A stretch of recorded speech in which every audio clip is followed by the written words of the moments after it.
Problem എവിടെ നോക്കിയാലും problem. എങ്ങനെ ഈ പ്രോബ്ലത്തിൽ നിന്ന് നമുക്ക് രക്ഷപ്പെടാം? ഞാൻ വർഗീസ് സർഗൻ. പുതിയ സബ്ജക്റ്റിലേക്ക് സ്വാഗതം.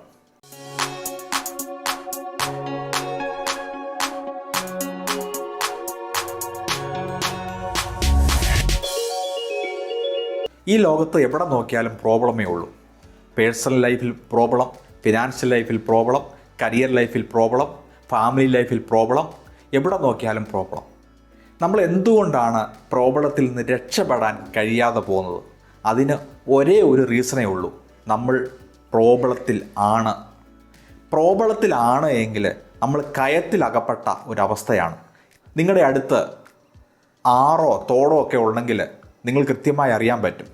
കയമുണ്ട്. കയം എന്ന് പറയുന്നത് ഒരു പാറക്കെട്ടുകളാൽ ചുറ്റപ്പെട്ട ഒരു സ്ഥലമാണ്. അതിൻ്റെ ഉള്ളിലേക്കൊരാളായാൽ ഇതിൻ്റെ ഉള്ളിലേക്ക് തന്നെ പോയി തിരിച്ചു വരാൻ ആളിന് പറ്റത്തില്ല. കാരണം 4 സൈഡിലും പാറക്കെട്ടുകളാണ് എന്ന് പറയുന്നത് പോലാണ്. നമ്മൾ പ്രോബ്ലത്തിൽ ആയാൽ ഈ പ്രോബ്ലത്തിൽ നിന്ന് തിരിച്ച് കയറുക നമുക്ക് വളരെ ബുദ്ധിമുട്ടായ ഒരു കാര്യമാണ്. നമ്മുടെ ലൈഫിലെ ഏത് പ്രോബ്ലം ആയാലും, നമ്മുടെ ലൈഫിൽ ഒരു പ്രോബ്ലം വന്നു എന്നും നിങ്ങൾ ആ പ്രോബ്ലത്തിൽ അകപ്പെട്ടു എന്ന് തോന്നുന്നു എങ്കിൽ ആദ്യം ചെയ്യേണ്ടത് ഈ പ്രോബ്ലത്തിൽ നിന്ന് പുറത്തു കടക്കുക എന്നുള്ളതാണ്. അതിന് നിങ്ങളോട് ചോദിക്കേണ്ടതായ ഒറ്റ ചോദ്യമേ ഉള്ളൂ. അതായത്, ഈ പ്രോബ്ലം വരുന്നത് കൊണ്ട് എന്ത് ഓപ്പർച്യൂണിറ്റിയാണ് എനിക്ക് കിട്ടാൻ പോകുന്നത്?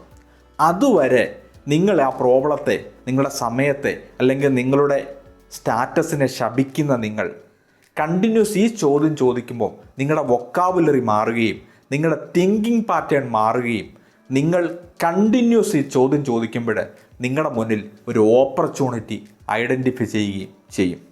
ഈ ലോകത്ത് നടന്ന മുഴുവൻ കണ്ടുപിടുത്തങ്ങളും, ഈ ലോകത്ത് നടന്ന മുഴുവൻ പുതിയ സംഭവങ്ങളും ഒരു പ്രോബ്ലത്തിൽ നിന്ന് ഉടലെടുത്തതാണ്. ആ പ്രോബ്ലത്തിൽ നിന്നും ഒരു ഓപ്പർച്യൂണിറ്റി കണ്ടെത്തുകയും ആ ഓപ്പർച്യൂണിറ്റിയിൽ ഒരു പരിഹാരം, ഒരു സൊല്യൂഷൻ ഉണ്ടാക്കുകയും ചെയ്തപ്പോൾ കൃത്യമായ ഒരു പ്രോഡക്റ്റ് അല്ലെങ്കിൽ കൃത്യമായ ഒരു സർവീസ് അല്ലെങ്കിൽ കൃത്യമായ ഒരു സൊല്യൂഷൻ അവിടെ ഉണ്ടാകുകയും അത് ആയിരക്കണക്കിന് ആളുകൾക്ക് പ്രയോജനകരമായ രീതിയിൽ മാറുകയും ചെയ്തു എന്നുള്ളതാണ്. അപ്പം നമ്മൾ ചെയ്യേണ്ടത്, നമ്മളൊരു പ്രോബ്ലത്തിലായി എന്ന് നമ്മൾക്ക് ഉറപ്പായി കഴിഞ്ഞാൽ നിങ്ങളോട് ചോദിക്കേണ്ട ഒരേ ഒരു ചോദ്യമാണ്, ഈ പ്രോബ്ലം ഫേസ് ചെയ്തതുകൊണ്ട്, എനിക്ക് ഈ പ്രോബ്ലം കിട്ടിയത് കൊണ്ട് എന്ത് ഓപ്പർച്യൂണിറ്റിയാണ് എനിക്കിതുവഴി കിട്ടാൻ പോകുന്നത്? അങ്ങനെ ഒരു ചോദ്യം നിങ്ങളോട് ചോദിക്കുമ്പോൾ നിങ്ങൾ അതിലെ ഓപ്പർച്യൂണിറ്റി നിങ്ങൾ കണ്ടെത്താൻ ശ്രമിക്കും. കണ്ടിന്യൂസ്ലി ചോദ്യം വരുമ്പോൾ ഒരു ഓപ്പർച്യൂണിറ്റി നിങ്ങൾ കണ്ടെത്തുകയും ആ ഓപ്പർച്യൂണിറ്റി വഴി ഒരു സൊല്യൂഷന് പരിഹാരമാകുകയും ചെയ്യുമെങ്കിൽ നാളെ നിങ്ങളെ ലോകം അറിയുമെന്നുള്ളതാണ്. നമ്മുടെ പേഴ്സണൽ ലൈഫിലായാലും, ഫിനാൻഷ്യൽ ലൈഫിലായാലും, കരിയർ ലൈഫിലായാലും, ഹെൽത്ത് ലൈഫിലായാലും, ഏത് ലൈഫിലായാലും പ്രോബ്ലം ഉണ്ടെങ്കിൽ അതുവഴി വരുന്ന ഒരു ഓപ്പർച്യൂണിറ്റിയുടെ മുന്നിൽ കണ്ണടക്കരുത്. പകരം 2 കണ്ണും തുറന്നു വെച്ച് ആ ഓപ്പർച്യൂണിറ്റി ഐഡൻറ്റിഫൈ ചെയ്യുക. നിങ്ങളുടെ ജീവിതം മാറാൻ അത് മതി.